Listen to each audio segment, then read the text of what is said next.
One of the most difficult issues for a lawyer to advise their client about in matrimonial cases is the question of whether there should be spousal maintenance. In other words, should maintenance be paid from one party to the other after the breakdown of the marriage? In many cases, this is still a question of whether the husband should pay maintenance to his wife.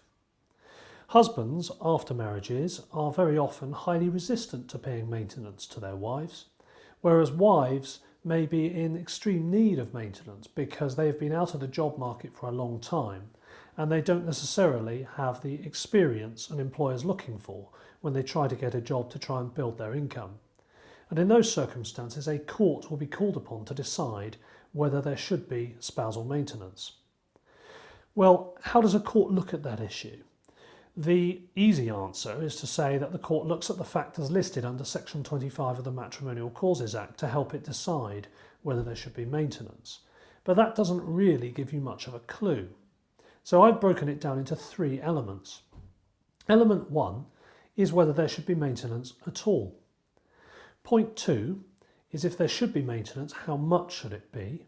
So on a monthly basis, how much of the husband's income should be paid to the wife? Point 3 is if there should be maintenance, how long should it go on for? In relation to the first issue, which is the question of whether there should be maintenance at all, what a court will often do is look to start with at how much property the parties have got. In some cases where the parties have got a significant amount of property, for example they may own more than one house, it may be straightforward for the court to avoid an order where one party has to pay maintenance to the other.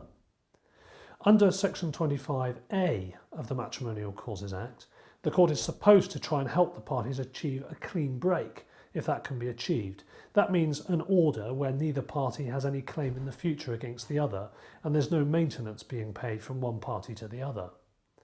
And in many cases where there's a lot of money, that can be easily achieved, because there can be an order that one party, perhaps the financially weaker party, has more of the assets than the other party to help achieve a clean break.